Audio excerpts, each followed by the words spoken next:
Notes will be provided after the presentation. The presentation layout is as follows. We are going to start by discussing the importance of wheat production in Zimbabwe, followed by the climatic, soil and land preparations. Varietal choice and seed rates would then come, followed by time of planting, irrigation scheduling, hardening, fertilization, weed and pest control, before we move on to harvesting and record keeping. Wheat production plays a pivotal role in food security globally because this cereal crop is one of the richest in terms of protein content. Looking at it from a Zimbabwean perspective, wheat production is ranked the second most important cereal crop, which is to say, after maize, wheat is our next most important cereal crop. Annually, Zimbabwe consumes between 400,000 to 450,000 metric tons of wheat, yet we import 80% of it, which is to say there is a huge gap that needs to be filled by increasing productivity and making sure that we optimize on yield levels using the appropriate seed technology and varieties that have been given the ability to give you high yields. The import bill is too high, clearly. So farmers are implored on to increase local wheat production to enable us to have food security from grassroots level. Once we achieve this, we then have food security at a national level. Once food security at a national level is achieved, it takes us to the next level of food surplus, where we can then sell the surplus and get the much needed foreign currency for us to engage in the different other aspects that will revive our economy. This is in line with the Sustainable Development Goals. Goal number 1, which states that we seek to have no poverty and zero hunger by 2030. Wheat is a temperate crop, which is to say it is grown in winter. During the winter months, we find that our temperatures, optimum day temperatures, range between 15 to 20 degrees with cool nights. So this is the best and apt time for us to grow wheat. Wheat is adapted to a wide range of soils, hence it can be grown throughout the country. But the soils need to have the ideal pH level, which ranges between 5.5 to 6.5 on the calcium chloride scale. The yield levels, however, tend to differ depending on the area in which the wheat has been produced. Looking at it from the high veld, we find that that's where we get the highest yield level, which can range between 8 and 11 tons per hectare. In the middle veld, we find that at an altitude of between 900 and 1,200 meters above sea level, the yield level can range between 7 to 10 tons per hectare. While in the low veld, at an altitude of less than 900 meters above sea level, we find the yield level to range between 4.5 to 7 tons per hectare, owing to the higher heat units that are experienced there, even during the warmer months, during the winter months. Before we move on to variety choice, I'll hand you over to Dr. Tegwe Soko for his input on climate, soil, and the importance of wheat. Welcome all. My name is Tegwe Soko, like what Wendy has indicated. In terms of the wheat crop, like what Wendy indicated in Zimbabwe, we normally grow it as from May, harvesting in October because it's a temperate crop. And during that period, that's when the temperatures will be very low here in Zimbabwe. And the wheat type that we are growing is called spring wheat because it's the one that is adapted to those conditions. It doesn't require vernalization. And the higher you go, the cooler it becomes. That's why in the high field, in areas that are 1,200 meters above sea level, that's where you get your optimum yield. And this is the genetic yield of our wheat varieties, like he indicated, up to 12 tons in the high field. But then what you need to remember is there is a combination of genetics and also environment, of which the environment is the management and everything else that will make sure that the hybrid is realized. So at the end of the day, from the crop improvement side, we put the genetics together so that we get these high yielding varieties. And then as farmers and all other stakeholders should contribute to the environment, which is about 70%, so that we realize the 12 tons in the IVL. Basically, that's what I can add on what Ms. Wendy had indicated. Thank you very much, Dr. Soko, for that. So now we're going to move on to variety selection. Farming is a business, and it's in business, we need to pay attention to anything that has the potential to increase productivity. So we find that varietal choice plays a pivotal role. There are two things that will ensure that you get optimum yields: variety choice and good agronomic practices. Agriculture is dynamic, like any sector. Hence, there is a need for us to constantly evolve, adapt, and develop new innovative technologies that will enable us to move ahead with time and to continue to meet the global standards of farming and agricultural production. Characteristics of a good wheat crop include high yield potential, crop stature, disease resistance, tolerance to moisture stress, and also looking at it from the point of view of the uses of wheat, we find that high gluten content and protein content is important because it will contribute to the quality of wheat that you're going to get. On the market, there is SC Nduna, a tried, a tested variety, which performs across environments. Then we also have a new baby on the block, SC Select, a top performing wheat variety with the short staturedness, which allows it to be planted at high plant populations. But high plant populations are encouraged because they enable us to get the optimum yields that we are looking for. Because yield is a function of two things: yield per plant and yield per unit area. So once you increase your population per unit area, it feeds into the yield level that you're going to get. SC Select also has a very good high disease resistance to problematic diseases like wheat rust and also powdery mildew. So this is very important because because farming is a business and you need to maximize on the profit margins that you're going to get. Higher profit margins are achieved if you minimize your input cost. So the cost of spraying is going to be minimized if you are going to establish SC Select, which is already resistant to problematic wheat varieties, wheat diseases. So this will also be a bonus on your part. You increase your yield level. We also have a summer wheat variety called SC Sahai.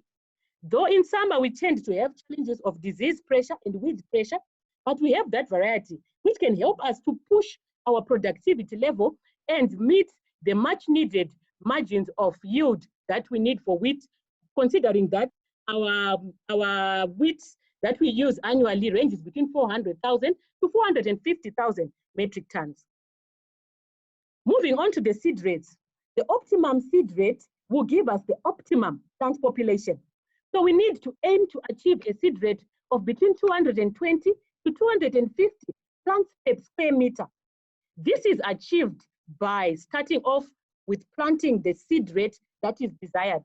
The seed rate is, however, guided by the tool or implement that is going to be used at planting. Whereby, if you're going to plant using a seed drill, the seed drill is going to come in with lower seed rates because it's a precision tool. It's going to plant specifically where you want the seed to be. So you can do a rate of 110 to 125 kgs per hectare. Considering that if you want to do broadcasting, you are rightfully, as the word suggests, broadcasting the seed. So you need to increase the seed rate to between 125 and 135 kgs per hectare. It can be increased to slightly higher rates if you're going to establish the short-statured variety, SC Select, because it allows you to punch in high populations without the risk of lodging. So the seed rate is strongly guided by the implement or tool that you're going to use to establish your crop. I'll hand you over to Dr. Soko for his input on seed rates and varietal choice before we move on to time of planting. In terms of varieties, the farmer needs to know historical performance of varieties during the wheat production over the years, so that at least you can use that to determine which variety does well on my farm. And at the same time, the farmer also needs to know the climatic conditions on his farm, because sometimes the date of planting and also the effects of things like hail on wheat varieties can also come into play. So historical data that farmers should keep, should determine and guide them in terms of variety selection. And then the other thing is, like, you also need to know what you are targeting. Are you targeting high yield? Are you targeting good quality for the end use? Because there is a negative correlation between quality and yield. So at the end of the day, you need to make sure that you strike a balance. Generally, as a principal measure of good agronomic practices, normally at least 2 varieties are supposed to be grown, which means you spread the risk if you grow more than 1 variety. For instance, here in Zimbabwe, we've got 4 different types of leaf rust, which means each and every pathotype of leaf rust can affect a specific variety. So as a farmer, you need to know which pathotype is present in your particular area so that you can determine which variety is resistant against that pathotype. And then in that case, if you use a variety that is already resistant, it saves you in terms of fungicides, thereby reducing the production cost. So in this particular case, that's why we are highlighting on SC Select, because currently is the one which is very resistant to all the 4 pathotypes of leaf rust that are prevalent in Zimbabwe. That's the strength of Select. Then in terms of the end use, like what the agronomist has indicated, that our wheat is mainly for bread baking, which means when the buyer is buying, the bakers, the millers, and also GMB, those are some of the characteristics that are measured at the point of delivery. We are looking at taste density, we are looking at the grain protein content, of which SC Select is always giving above 11% in terms of grain protein content. Here in Zimbabwe, anything that gives grain protein content that is above 11% grain content, then it goes into premium grade. And that premium grade is the best grade for wheat, which is suitable for bread baking, of which our SC Select falls into that category. And then we also talked about the SC Sahai, which is a variety that was released specifically for rain-fed conditions. This was looking at the individuals without irrigation capacity to undertake wheat production during winter. So you can plant SC Sahai from mid-January to mid-February. And then obviously by April, it will be mature. But what we indicated earlier on, wheat is a temperate crop. So the yields potential in terms of the rain-fed wheat is also reduced by almost about 50%. So you don't expect the high yields in summer as compared to winter. And then when it comes to the planting process, basically, if resources would allow, drilling is the best, because at the end of the day, all your seeds are sown evenly. And this will result in an even emergence of the crop, leading to a good plant stand. And then in terms of broadcasting, sometimes there are challenges because the seed might not fall within the same sowing depth. That's why they also need to increase slightly in terms of seeding rates. That's why we are talking of 125 to 135 kgs per hectare in terms of seeding rates. It's mainly because when you broadcast, some of the seeds might not have good soil seed contact, and this might also affect the emergence of the seed and the crop stand. And then also in terms of operations that you might do after post-emergence, it's easier to do them in a seed-drilled crop as compared to a broadcasted crop. Basically, that's what I can add on for now. Thank you very much, Doctor, for that. So moving on, we are going to look at the topical issue of the time of planting. When is it the right time to plant wheat, and why? Because if we know the reasons that make us to need to plant on time, then it will give us the push to plant on time and achieve those particular benefits. Catching the wheat planting window enables us to achieve the wheat crop before the onset of the rains. Once wheat has reached maturity, physiological maturity, and ripened, then there are risks when you irrigate that crop after that stage, or if rainfall comes after that stage. Why? Because wheat is going to start sprouting in the field. Once it starts sprouting in the field, then you're going to incur losses because your wheat will be downgraded because of low polling numbers that are required for baking quality. So you need to make sure that you establish on time so that you harvest on time before the onset of the rain. Also, we see that disease and pest pressure follows high temperatures. So once the winter season is surpassed, we also see that there might be an increase in incidence of diseases and pests. So you need to also plant on time so that by that time your crop reaches physiological maturity, the disease and pest pressure will also be starting to take its peak, but you'll be nearing maturity for your crop, and you are saved from sprays of different pests and diseases that might come in. We also find that critical growth stages occur during the desired climatic conditions. This is important because if you look at wheat, these critical growth stages require particular temperatures and need to avoid frost. For example, looking at tillering, it needs to happen when there are cool day and night temperatures. And looking at booting, heading, flowering, those conditions, those stages need to occur when the crop is during a frost-free period. So it's important for you to make sure that whatever you do, you need to establish your crop on time. Make sure that critical growth stages coincide with the appropriate climatic conditions for you to get high yields. Another added advantage of planting on time is the fact that farming, like we continue to reinforce, is a business. So you need to also plant on time if you aim to have double cropping. Double cropping will mean that if you plant on time, then you're going to harvest your wheat crop early enough to establish your summer crop. And it means you're going to come in as well early to establish your winter crop in the coming season. So it's important for you to catch the planting window. Having said that, when is it the appropriate time to establish wheat? We find that the appropriate time to establish wheat is from mid-April to the last week of May. However, we have seen that high yields are achieved with plantings done within the first 2 weeks of May, which is to say from the 1st to the 15th of May. That is when we recommend wheat planting to be done for you to optimize on your yield levels.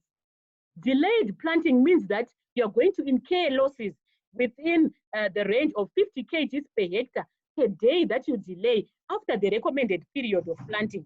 So it means cumulatively, the later you plant your wheat, the more yield losses that you are going to incur. So it's important to stick to the wheat planting window, and the wheat planting window is now. So you need to establish your crop now. Get SC select and get planted.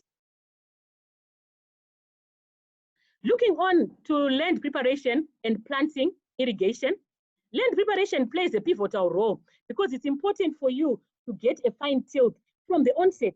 A fine tilt will enable you to establish a healthy crop, get a healthy crop stand, and get the desired plant population that will give you the optimum yield. A fine tilt will make sure that there is a good seed to soil contact. A good seed to soil contact increases the percentages of germination and crop emergence, giving you a uniform crop stand in the field. So it's important whether you're going to be using a conventional method of tillage or conservation methods of tillage where you're coming in with zero till. What's important is for you to aim to achieve a fine tilt in the zones where your seed is going to be dropped for you to optimize on your yield levels. Irrigation is a pivotal and a topical issue in wheat production, seeing as it's established in winter. So you need to make sure that you have the ideal and appropriate amount of irrigation for you to establish your crop. The irrigation that's required will range within the values of between 450 to 550, 600 millimeters or mega, or 4.5 to 6 megaliters. So that's important for you to establish at the planning stages. Do you have enough irrigation for you to venture into wheat production? We also find that when you are now planting, the important thing is to irrigate to field capacity. Once you have irrigated to field capacity, you give your crop a good head start. A good head start will give you a healthy crop stand that will make sure that your crop is going to flourish and is going to grow and give you the optimum yield. What happens is when you establish your crop with a field capacity and you have a high silt content in your soils, you have a tendency of crusting occurring on the soil surface. So it's important for soils that have a high silt content for you to come in with light irrigation at day 4, day 5 to break the crust layer and allow more wheat to germinate and emerge without the hassle of trying to crack the crust layer that will have formed. Some people might come in with light disking. But light disking poses a risk of displacing the seed. So it's very important that if you choose to do that, do it with due diligence and caution to avoid spreading and displacing the seed. Having said that, I'll hand you over to Dr. Soko before we move on in detail into irrigation. In terms of critical stages, it's very key to make sure that those critical stages, they also get adequate water, of which here we are talking of tillering stage, crop establishment, then flowering, and also grain filling, what has been indicated. That's why the time of planting is very key, in the sense that at least if you plant early, let's say the first week of May, then your tillering stage normally occurs between 3 to 4 weeks after emergence, which means that particular time will coincide with the low temperatures during the month of June. And during that particular stage of tillering, things like frost can actually promote tillering. But when it comes to flowering, you discover that things like frost will actually cause sterility within your wheat crop. So it is also important for farmers to know the historical climatic conditions within their area. If your area normally experiences some frost, especially during the month of August, like areas in Marondera, the first week of August, in most cases you experience some frost, it means your planting should ensure that your crop will reach flowering earlier before that period is reached, so that at least you can avoid this critical stage coinciding with the negative climatic conditions that might affect your plant growth. Thank you very much, Doctor, for that. Please note that we are inviting questions, and the questions are going to be responded to during the course of the presentation. Moving on to irrigation. Irrigation plays a pivotal role, and like I've already highlighted, you need between 450 550,000 millimeters per hectare to irrigate a wheat crop from planting, establishment, growth until maturity. So it's important for you to take your irrigation reserves, your water reserves, make sure that you have this water that will be able to sustain your crop throughout the cycle, seeing as it's predominantly an irrigated crop. Once you have ascertained this, the next stage will be to make sure that the crop is well irrigated, particularly at critical growth stages, like Dr. Soko was highlighting, that we don't want the crop to be stressed during critical periods because it will impact negatively on the yield levels that we are going to get. Soil must be brought to field capacity to a depth of 1.2 by the 25th, by day 21. This also allows for you to have the deeper penetration of the roots as they grow deeper. If they meet resistance, if the soil is dry, then the roots will not penetrate any deeper. So it's important for you to achieve that. But that will come after the hardening period. We find that the irrigation schedule is based on the soil type that you're going to have. Because in sandy soils, owing to the fact that the water holding capacity differs from the clay soils, so it's important for you to know the water holding capacity of your soil and have irrigation scheduling tailor-made to suit that. In sandy soils, you can irrigate up every 7 to 9 days, applying a volume of 30 to 35 millimeters. While in clay soils, you can irrigate at a period of between 10 to 14-day intervals, irrigating at volumes of 40 to 45 millimeters. Farmers who are doing center pivot irrigation tend to come in with volumes of 22 millimeters after 5 days. But we find that for farmers with pivots that irrigate more than 40 hectares at a time, they might need to come in with higher volumes of water at a longer interval, as opposed to pivots that irrigate 20 hectares and maybe within the ranges of that. So that's very important for you to take note of. Irrigation schedule is where you're going to win your crop, because if you fail to irrigate it enough, that crop is going to be stressed and it will impact negatively on your yields. We find that one way you can use to check your irrigation schedule is to constantly monitor the crop by coming in with an auger in the field. Because by visual assessment alone, it's not enough for you to tell that this crop is getting enough or adequate moisture. So you need to make sure that you come in with an auger and check the level and depth of the irrigation and make sure that they are getting the irrigation depth that you desire for your crop to grow well. Irrigation schedule is nothing without correct monitoring. So you need to monitor using the soil auger and making sure that you've monitored Before irrigation, you come in and check how the level at which the water was. Also check after irrigation and make sure that you can come in with an evaporation pan to help you to check the rate at which the water is being lost in the field and how often you need to come in and replenish, because we need to move away from a rough rule of thumb and use recommendations that come from an analysis that you have done in the field. You need to be a foot soldier in the field. You need to constantly walk your field and be able to make decisions that are based on what you have seen in the field. A well-irrigated wheat crop is going to give you a lush green color and is going to have an open leaf that is also going to have a soft texture. But you find that if the wheat is stressed, it's going to give you a bluish shade of green that with the leaves tending to roll up, and that gives you a sign that the wheat is stressed. So it will give you lower yields because that crop is not performing to its best. Photosynthesis and other growth stages are affected. So it's very important for you to give the crop the desired irrigation for it to grow well.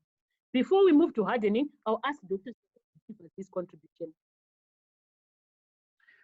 What is key in determining the wheat area that I'm going to plant this particular season is to make sure that I establish the amount of water in my water reservoir, because this will actually determine the amount of area that I'll put under wheat. As indicated, the maximum should be 600 millimeters of water for the complete growth stage of the wheat crop, which means my area is determined by the amount of water in the dam that I'm going to use. This is very critical because in some cases, farmers around the August, September, when the crop is around the grain filling, then your dam is dry. It means you'll be affected in terms of the quality of wheat that you are going to get. And if the wheat crop is stressed, it also affects even what we call the test density that is required by GMB. For good quality wheat for bread baking, it has to be 75 kgs per half liter and above. But if you stress your crop with poor irrigation, those test densities will be below 75 kg per hectoliter. And then it affects the amount of flour that will be harvested from that particular quantity of wheat. So it is very critical to plan your irrigation. And if you cannot have even the evaporation pan or a proper irrigation schedule, you also need to maybe follow the rule of thumb. When you move into your field, if there are cracks on the ground, it indicates that the soil requires more water. And if you are into clay soils, maybe you can pick some soils, try to form some ribbons. The moment there is some ribbons, it means the soil is still at field capacity. But if the ribbons are breaking down, then it means the soil needs more water. So there are various ways that you can also implement in order to come up with your irrigation cycles. And then the other tendency by farmers is to over-irrigate, because they will be trying to maybe make sure that when ZESA is available, they apply more water, so that at least maybe when ZESA is not available, the fields will be still wet. But sometimes that will have negative effects by causing lodging in your field and also maybe leaching of your nutrients after top dressing. So irrigation scheduling is very key. You have to apply the required amount of water at the right time, so that you don't overfeed the plant and at the same time, you don't starve the plant. Thank you very much, Doc, for that. Moving on to hardening. A question on most farmers' minds. Why harden a crop? Why stress it? Is it important? Do we get any benefit out of it? That is a question on a lot of farmers' minds. Hardening is important because it encourages the development of tillers, and it also induces the development of crown roots. So this is an important stage that should not be missed for you to get the maximum number of tillers per plant, which ranges in the values of around 3 tillers. So it's important for you to do the hardening stage soon after crop emergence. Soon after crop emergence, the crop goes into hardening. Hardening means that you are depriving the crop of irrigation and water to enable it to develop the tillers and the roots that we have alluded to, which we refer to as the crown roots. So it's important for you to engage in this hardening process. However, it's important for you to do it with caution, because we don't want you to harden the crop until it is forced into permanent wilting. The crop should just be hardened enough for it to perform its required task but not forced into permanent wilting and reduce our crop stand and plant population.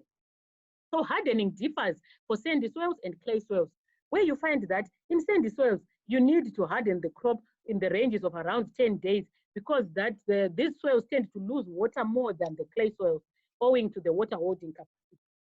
And we also find that in clay soils, you can do this for about 14 days because these soils tend to hold more water. So you can extend the period of hardening in clay soils. Once this has been done, the hardening stage has to be broken because we cannot continue to develop our crop in its hardening stage without irrigating it, lest we force it into permanent wilting. So when we need to break hardening, we should start by coming in with light irrigation. Light irrigation will promote the revitalization of the crop, which was in a stressful period. You are not recommended to start by applying fertilizer because you might further stress an already stressed crop. So you need to come in with light irrigation, revive the crop, then come in with your top dressing fertilizer, you come in with your herbicides, and you apply your other pesticides that you may need to apply after you have applied light irrigation. Looking at fertilization in a bit of detail, we find that fertilizer recommendations are strongly based on soil analysis. Soil analysis should be the recommendation pace setter because it should give you a custom-made fertilizer recommendation for your fields for you to get the maximum fertilizer use efficiency that will grow the crop and give you high yields. Once this has been done, you need to also remember that the pH is important and it ranges between 5.5 to 6.5. Why we say pH is important is because once your soils are in the acidic range of the pH level, we find that fertilizer use efficiency is affected. Where you apply 10 bags of fertilizer, for example, 20 to 30% might work, which is to say 2 to 3 bags, 4 bags might work, depending on the acidity level of the soil. So it's important for you to correct and condition your soil appropriately before you start establishing your crop.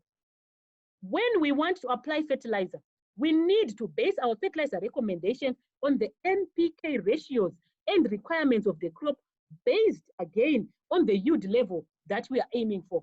If we are aiming for high yields, then you need to adjust your NPK ratios to meet those high yields. We find that as a rough rule of thumb, the ranges of NPK range from 160 to 190 kgs per hectare for nitrogen, 50 to 70 for phosphorus, and 30 to 50 for potassium, respectively. So that is important for you to take note of because these are the actual elements, the actual nutrition constitutions of the fertilizer, and this will give you the correct rates depending on the yield level that you aim to achieve. The general recommendation is between 300 to 500 kgs per hectare of compound fertilizer, 7-14-7, and top dressing, 350 to 500 kgs per hectare. But we recommend split applications in sandy soils. The important thing to note that all nitrogen should be applied before flowering and booting starts because the crop needs to utilize it and grow as effectively as possible. Dr. Soko, we invite you for your comments on this.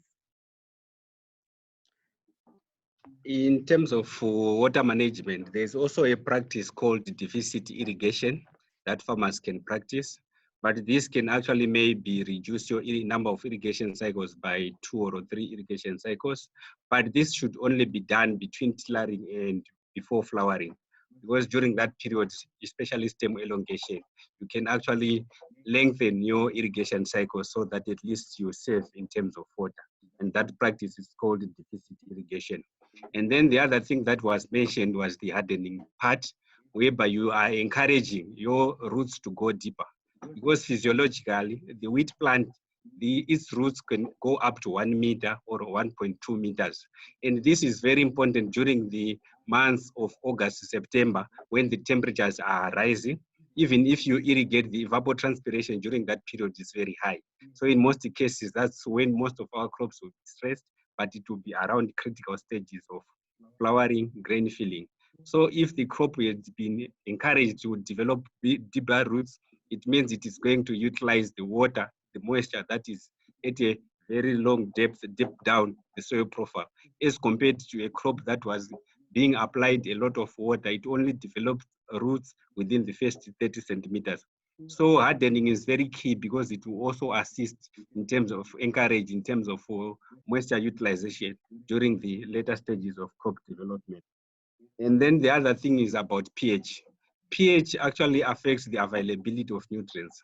So if a wrong pH, if your soil has a wrong pH, it will affect the availability. For instance, if it is too acidic, toxicity might come in from aluminum toxicity, manganese toxicity, iron toxicity on your plant when the soil is too acidic. That's why it's always critical to make sure that your soils are at the right pH, and liming can actually be used to assist in terms of that. And then besides nutrient availability, the pH also affects the activity of microbes within the soil, which means the structure of your soil might be affected. So you need a pH that supports the ecosystem that is in existence within your soil, so that at the end of the day, you get the genetic potentials that we talked about. Thank you very much for that, Doc. Moving on, in the interest of time, we are going to look at weed, pest, and disease control, where you find that weed control should be based on weed spectrum, weed size, cropping history, and rotation plan, because this will guide you in terms of the selection of herbicides that you're going to use. For example, if you had a maize crop, maize wheat rotation, then you need to choose the appropriate herbicide that will spare the wheat crop but kill the maize weed that might be growing in your field. And also your rotation plan, it's important for you to take note of that, as this might be affected by your choice of herbicides. Pest control is important, but the secret to pest control is regular scouting. You need to walk your fields regularly to make sure that you have an eye to determine the threshold levels when they have been reached for you to come in with the appropriate chemical control to avoid incurring yield losses. Because now we are moving towards an integrated pest management approach. So we need to make sure that you scout and determine whether or not the levels of pests that have come into your field might be such that they can cause an economic yield loss. It's important for you to know that the problematic insect pests that come in wheat include stalk borers, aphids, and fall armyworm. Though the incidence in lower during the winter months, it might increase as the winter is tailing off and we get into the warmer months. Disease control is highly hinged on your selection of seed. If you select the right seed, then you have saved the cost of spraying by selecting a variety that is resistant. Get SC Select, a variety that is tolerant, resistant rather, to problematic diseases in wheat. Getting on to harvesting, it's important for you to know when to terminate your irrigation. For you to avoid sprouting the wheat in the field, you need to terminate the wheat crop irrigation when the peduncle, the area that is under the head and the stem, when it turns yellow, then you know that you can terminate your irrigation. Even the outlook of the crop, about 50% of the crop will be turning yellow. This will be a sign that physiological maturity has been reached and you may terminate your irrigation. Be careful to terminate the irrigation on time and avoid terminating prematurely, because this will cause shriveled seed and it will reduce the quality of your grain. I'll hand you over to Dr. Soko for concluding remarks, giving us the wheat production general guidelines. One thing that is key in terms of wheat production is to make sure that you start with the right seed. And starting with the right seed, we are talking of certified seed. I know there is a tendency by farmers to retain seed for future use, but unfortunately, there are certain diseases that are also seed-borne, things like smut. And recently, there was an outbreak of bacterial leaf streak in Zambia, and all the farmers that had retained the seed were severely affected. So it is important to use certified seed because they offer protection against some of these diseases that we are talking about. As a country, Zimbabwe has managed to keep loose smut in wheat at low levels because of the use of certified seed. So it is discouraged to use retained seed because of these challenges. Then at the same time, we are talking of disease resistance. That's why we are providing varieties that already have inherent resistance, like SC Select, so that farmers avoid the use of fungicides, which will add an extra cost in terms of production. And then there is also the issue of quillia birds as a pest is very critical. Currently, there's no genetic control for quillia birds. You need to make sure that at least if you identify clear beds, you report to your extension officer so that they can make arrangements in terms of control, because the government has a program to assist in controlling clear beds. But otherwise, if it is on a small scale, you need to engage bed scarers to clear away those beds. But otherwise, for the leaf rust diseases, the varieties that will be on the market, they are already resistant to most of these pathotypes of leaf rust. Although I know most farmers, they tend to apply 1 or 2 fungicides as preventative measures. Thank you very much, Doc, for that contribution. So it's important, farmers, for you to note that wheat production should be guided by correct planning, the right seed, and good agronomic practices. In summary, you need to plan ahead. You need to condition your soil and fertilize it on time. You need to start at field capacity, that is looking at irrigation, establishment irrigation, ensure the development of crown roots and tillering by hardening your crop. Weed, disease, and pest control is guided by scouting. The time of irrigation, the last irrigation, is important for you to safeguard your yield levels. Keep irrigation records. Also, keep all records of the establishment and growth of the crop for you to use them in the planning stages of the future crop. In summary, in conclusion, there are 1,000 reasons for low yields, but only 2 reasons for high yields. And these are seed selection. Start with the right seed. Get a seed select and establish it now using the good agronomic practices that we have alluded to. So on that note, I would like to thank you all for joining our wheat webinar, Seedco Wheat webinar.